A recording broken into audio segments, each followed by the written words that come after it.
umpisahan na kaagad natin yung ating talakayan dito. Si Senator Grace Poe na nag-ikot din po dun sa ilang lugar na binaha, nagalit siya. Sabi niya ay dadaan sa butas ng karayom yung budget na hihingi ng DPWH at MMDA para sa flood control projects. Kausapin na po natin si Senator Grace Poe. Magandang umaga po sa inyo, ma'am, Senator Poe. Magandang umaga, Ms. Nympha, at sa iyong mga tagapakinig. Magandang umaga po sa inyong lahat. Good morning po, ma'am. Ma'am, kako po kanina kayo yung bagong chairperson po ng Senate Committee on Finance. Yung sinabi po ninyo na dadaan sa butas ng karayom, paki-expound po at bakit po, ma'am? Alam mo, nakakainis na nakakapanggalaiti nga sabi mo na parang ginagawang palanggana na itong Metro Manila at mga ibang parte ng ating bansa. Samantalang napakalaki ng ginagastos ng gobyerno pagdating dito sa mga proyektong flood control di umano. Yes, Yun nga ang sinasabi mo na sa 2024 tumaas pa nga yung budget, nasa 244 billion pesos. Kung yan ay i-divide mo ng 365 days, parang lumalabas na 670 million kada araw ang ginagastos natin sa flood control pa lang ng DPWH. Ha? Ma'am, billion po, Hindi pa billion. kasama. Sorry, ma'am, billion. Billion. Opo. Hindi, 670 million a day. So 244 billion Opo. or 245 billion a year, di Aha. ba? Pero DPWH pa lang yan. Hindi pa kasama yung mga ibang ahensya na may sariling inisyatibo sa flood control katulad ng MMDA. So, yun nga tinatanong natin, saan ba napupunta yung proyekto? Ngayon, nagkaroon na ng maraming pagdinig ang Senado dyan. Nakita na yung mga proyekto katulad ng mga pagre-repair ng dike or irrigation system, hindi pa natatapos, kulang-kulang. Nakita rin natin na hindi natin makita ang totoong pruweba ng dredging. Kasi di ba yung dredging na yan, bubungkalin nila yung mga waterways, di ba? Saan napupunta yung mga pinagdedredge nila? Yan ba ay maayos nilang tinatapon o tinatambak sa ibang lugar o nakaiwan lang doon o ginagawa pa talaga nila, di ba? Yun, kung totoo man nag-dredge. Nag-dredge ba talaga? Kasi hindi mo naman masusukat kung ilang lupa yung tinanggal nila. Maraming mahiwagang nangyayari dyan. Pangatlo, hindi na natin mapapagkaila na sa buong mundo, ang Pilipinas, ang isa sa pinakamalakas gumamit ng single-use plastics. Di ba? Pag may binibili tayo, kahit umiinom tayo ng soft drinks o juice, nakalagay yan minsan sa plastic. Yes, Mag-grocery tayo, pupunta tayo sa palengke. So, nandun na rin tayo sa problema ng ating mga basura. Nakakabara talaga ng ating mga drains kung hindi natin tinatapon ng tama. So, maraming kadahilanan kung bakit tayo binabaha sa hanggang ngayon. Nandyan din ang issue ng flooding. Ngayon, sinasabi ng iba, reclamation. Sinasabi ng iba, nung dati wala namang reclamation sa harapan ng Senado, hindi naman nagbabaha doon. In fact, first time nga daw, sabi ni Sergeant at Arms, na nagkaroon ng baha sa Senado. Ngayon, sinasabi naman ng mga proponents ng reclamation, hindi naman totoo yan. Okay, so pag-aaralan dapat yan, dapat sabihin ng DNR, ano ba talaga ang totoo, di ba? Pero, so, yun nga, lahat tayo, pagka kunyari sabihan, yung mga single-use plastics na yan, katulad ng proposal ni Congressman Salceda, dapat meron na yung tax para hindi tayo masyadong gumamit yan. Ngayon, syempre magrereklamo ang small businesses, pati yung mga tao na, naku, gagastos na naman tayo, pero alam mo, ang totoo niyan, lahat tayo dapat mag-ambag-ambag pagdating dito sa pagsupil ng mga epekto ng climate change. Pero, ang pinaka talagang glaring o halatang-halata ay yung sinasabing proyekto ng flood control ay hindi maayos na i-implementa. Kaya salamat sa ating Pangulo na sinabi niya there should be a national plan. Hindi yung retail na pakonte-konte dito kung sino-sino lang na mga DPWH officers ang nagsasabi dito, hindi naman naayon sa tama. Kasi ganito yan. Kunyari, may isang probinsya o isang syudad, may water entrapment facility. So napupunta yung tubig doon. Ngayon, kung napuno na yung water entrapment facility na yon, meron silang pump na tinatanggal ang tubig na yon. Saan napupunta yung tubig na yon? Dadaloy ba yon sa susunod na syudad? Mm-mm. 'Di ba? May ganun eh. Yung bang baha, kunyari sa Malabon, mapupunta ba yan sa Valenzuela, o yung baha sa Valenzuela mapupunta ba sa Malabon? Mhm. Yung baha ba sa Bulacan mapupunta sa ibang lugar? So lahat ng mga bagay na yan dapat maayos na coordinated para Yes, ma'am. hindi lang basta tapon ng tapon. Merong tamang pagdaloy papunta sa ating mga karagatan. Opo. Ma'am, yung sabi po ng DPWH, sabi ni Undersecretary Cathy Cabral, meron daw pong nagawa na may nakumpleto daw po from July 2022, ibig sabihin nag-start po ang Marcos administration, 5,500 plus na flood control projects until May 2024 daw. And meron pa pong ongoing na 5,000. Ma'am, come budget time, hahanapin niyo ho ba ito kung nasaan ito? Well, unang-una, Ms. Rimpa, alam ko itong darating na linggo na ito, meron ng hearing dito sa flood Yes. situation Yes, ma'am. natin, Si na Tuesday, flood opo. control. Mm-mm. Oo, so yun yung Public Works Committee. So, nandun na tayo. Ngayon, bilang committee ng finance, ang finance naman palaging secondary committee yan or primary committee ng mga ganyang issue eh. Yes, ma'am. So, sabi ko nga, kaya nga nang nabanggit niyo, talagang dadaan sa butas ng karayom ang pagsusuri nitong mga flood control projects na ito.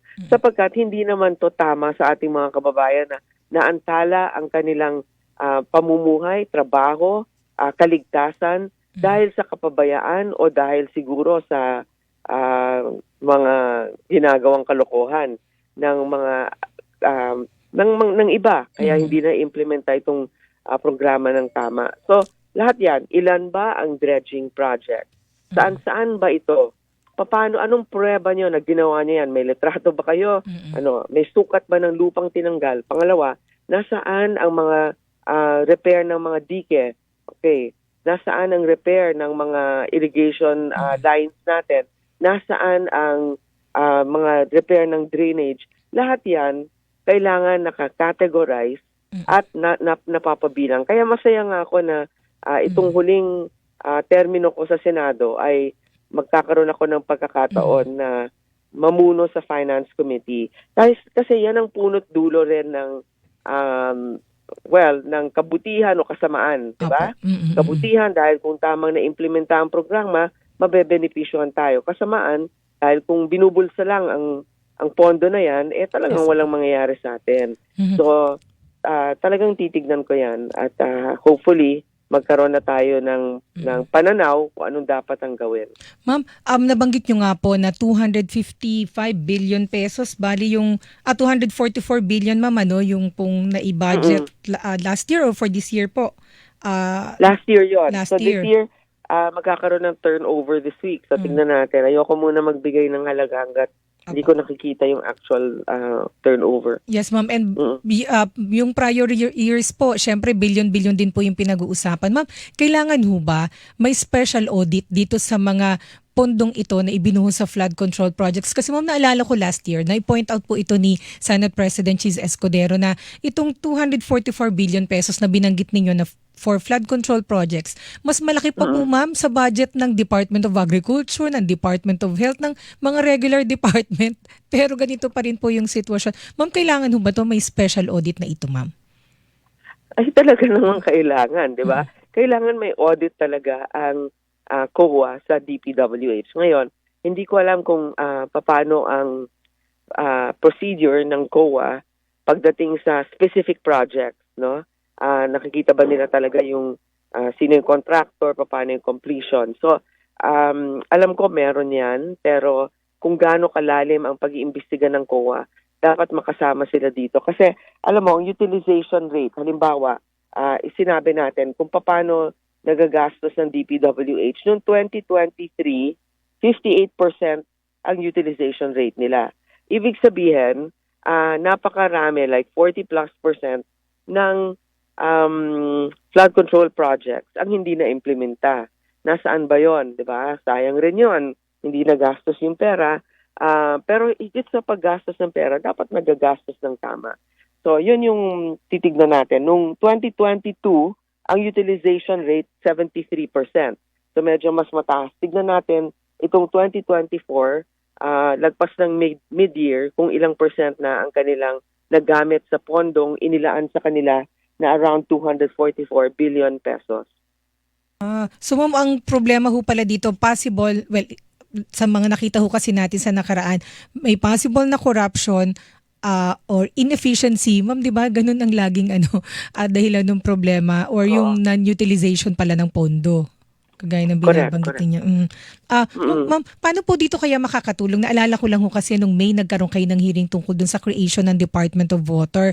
Kaya ko naalala ma'am, kasi si Pangulong Marcos po, merong isang press statement po kasi from Malacanang na inatasan niya yung ginreate na Water Resources Board, something po sa under ng DNR para i-manage yung pong tubig po. Sama-sama na irrigation, pag-i-impound ng tubig para hindi ganitong nagbabaha.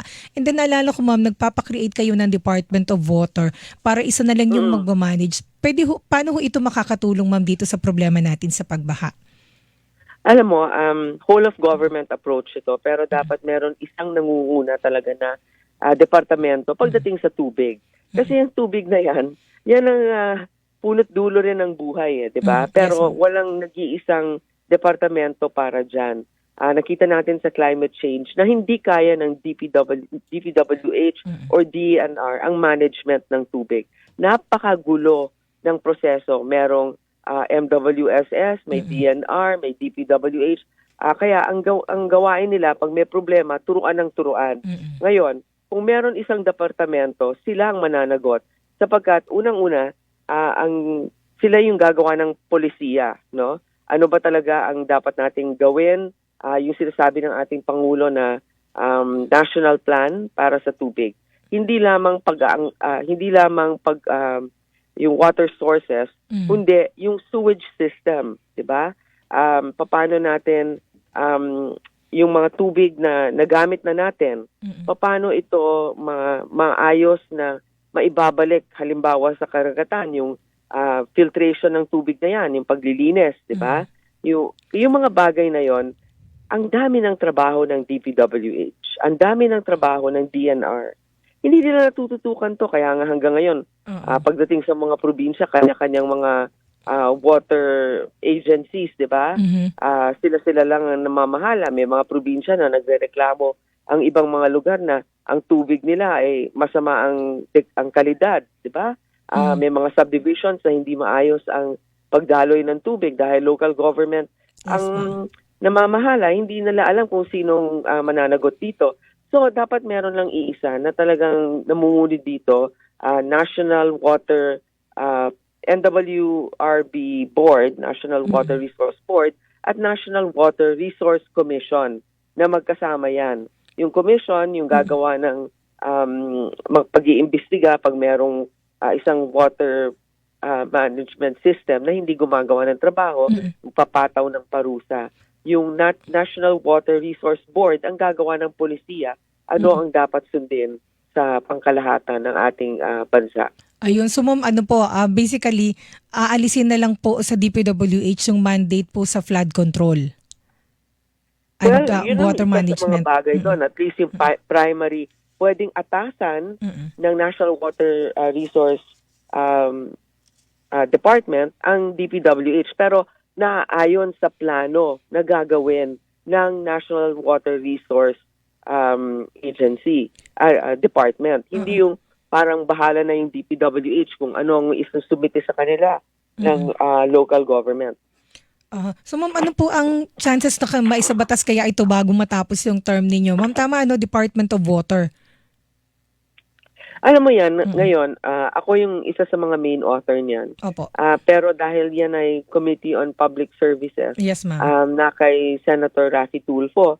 So, kumpiyansa naman ako na si Senator Raffy ay matatapos niya yan itong 19th Congress sapagkat ang atin naman presidente ay ginawa itong priority. Ma'am, isang tanong na lang tungkol sa baha. May nabanggit po kayo kanina na kinakailangan na yung tax sa single-use plastic. Ang alam ko po, isa ito sa priorities ng Senado. Ma'am, so pabor kayo dito. Buwisan na po yung paggamit ng mga single-use plastic. alam ko ma'am sa palengke yung mga plastic labo, ginagamit ho yan araw-araw ma'am. Tsaka tinatawag din tayong sachet economy kasi patingi-tingi ho kasi tayo bumibili yung mga kababayan natin ng shampoo, ng mga sabong panglaba kasi yun ho ang kaya ng budget. Alam mo, Miss Nympha, ang laki ng kinikita ng mga kumpanya dyan sa mga single use na yan. Gumawa nga sila ng paraan na yung single use nila ay recyclable or biodegradable, di ba? Yes, ma'am.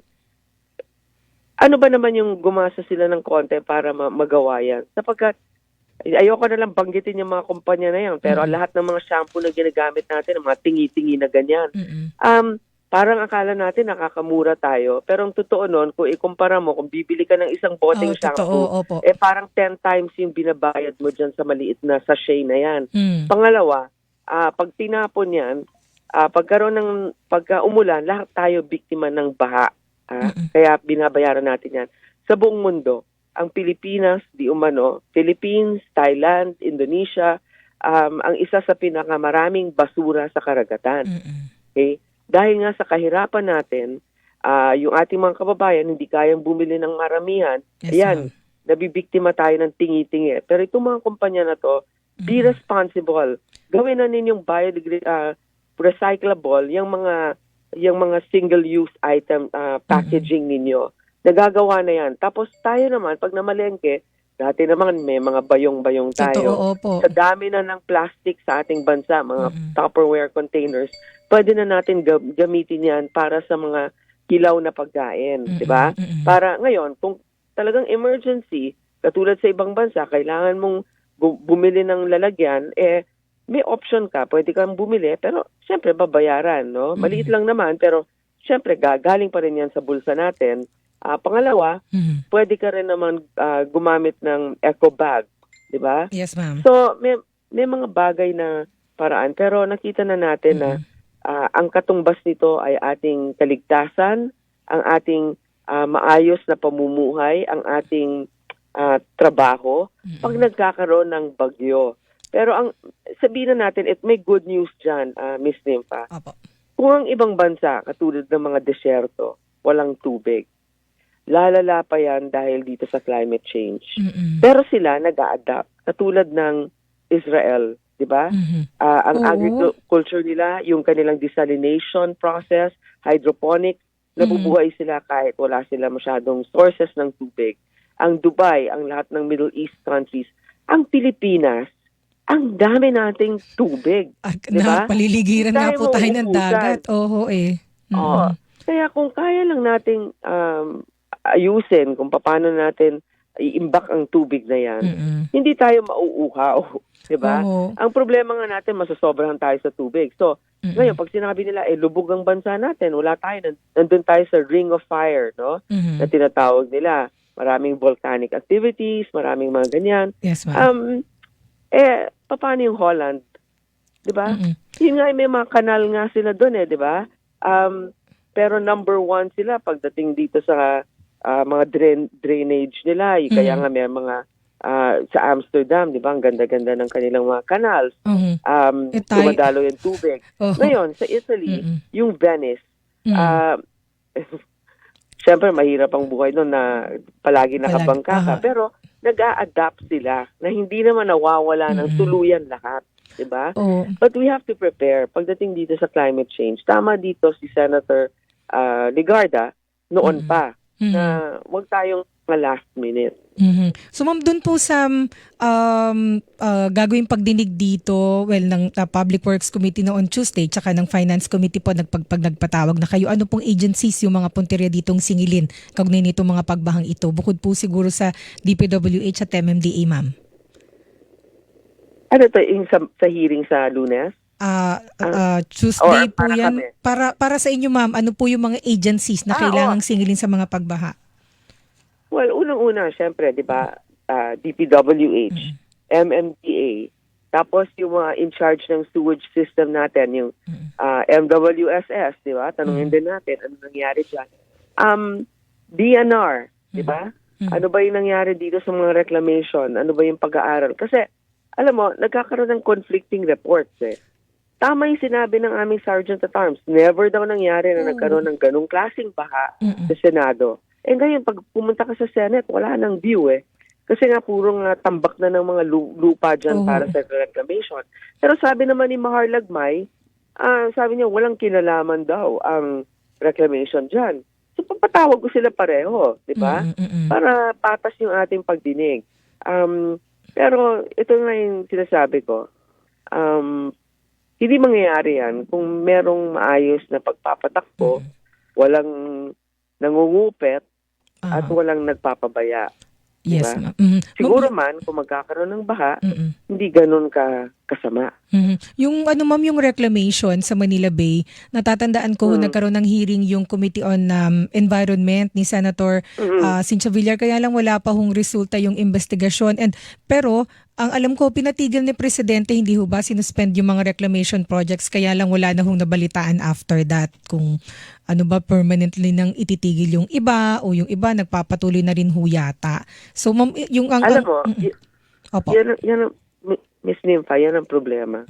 Pagdating sa mga proyekto na may national impact, pag local government nag-a-approve at saka pinapayagan ng DNR, yes, ma'am. yung ating mga nawala, ewan ko kung meron ng pag-a-approve ng DNR, pero sino ba talagang nag-aral para dyan?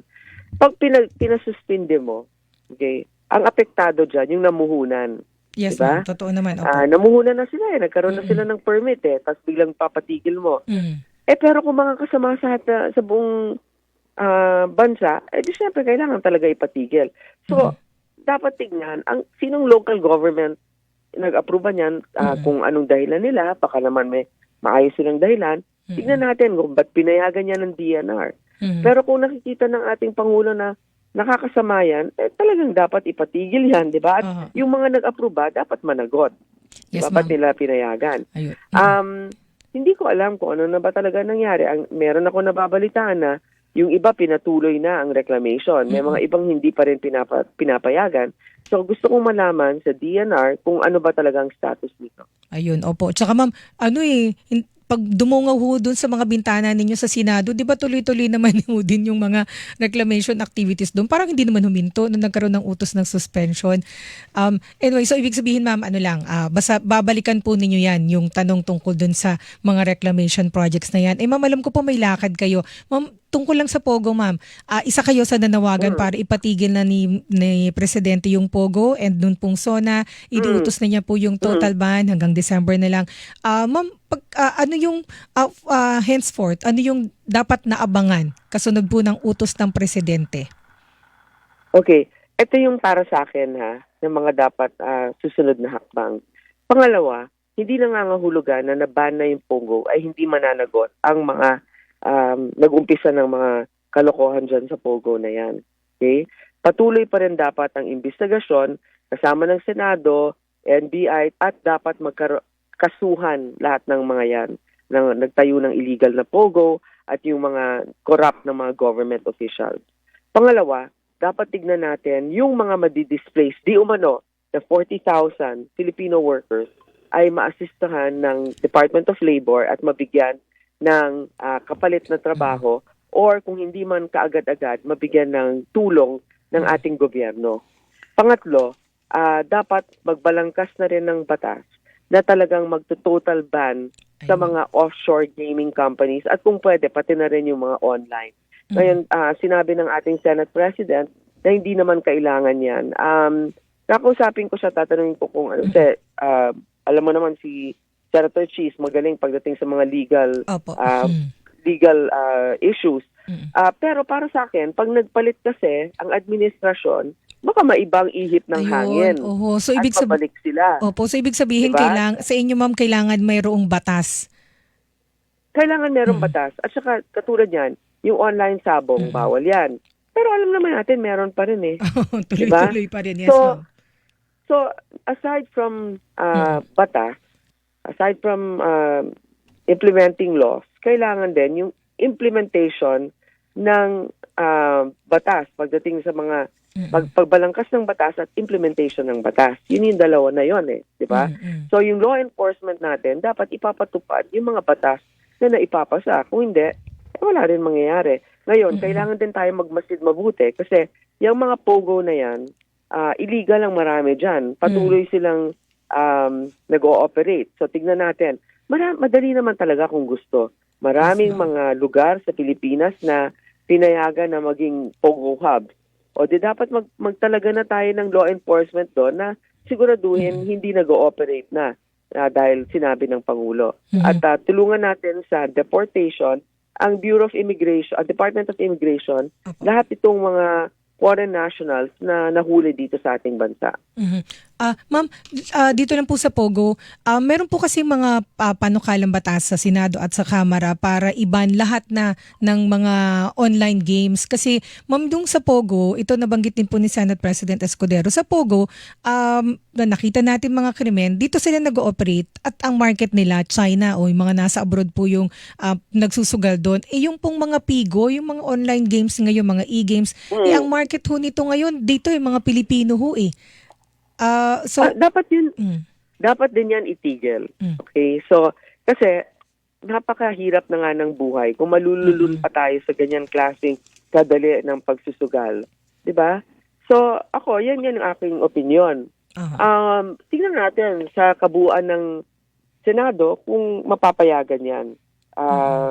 Dapat may masusing pag-aaral kung ano ba talaga ang tunay na benepisyo ba talaga o kalokohan lang itong ang kumikita lang dito yung mga nagpapasugal. Miss Nympha, pasensya na ha. Yes, nandito na ako sa North Cemetery dahil birthday ngayon sa langit ni Lola Cap. Oo, ma'am, si Ma'am Susan. Opo. Magpapaalam muna ako sa inyo at gusto kong sabihin sa ating mga kababayan sa kauna-unahang pagkakataon na nabigyan ako ng responsibilidad na tignan ng ating budget. Sabi nga ng FPJ, kahit butas ng karayom ay papasukin natin. Maraming salamat po. Salamat po, ma'am. Salamat po. Ingat po kayo. Ayan, nabanggit naman yon kahapon ni Senator po kasi birthday ngayon ni Ma'am Susan Roses. Ayan. Kinikilingan, walang pinoprotektahan.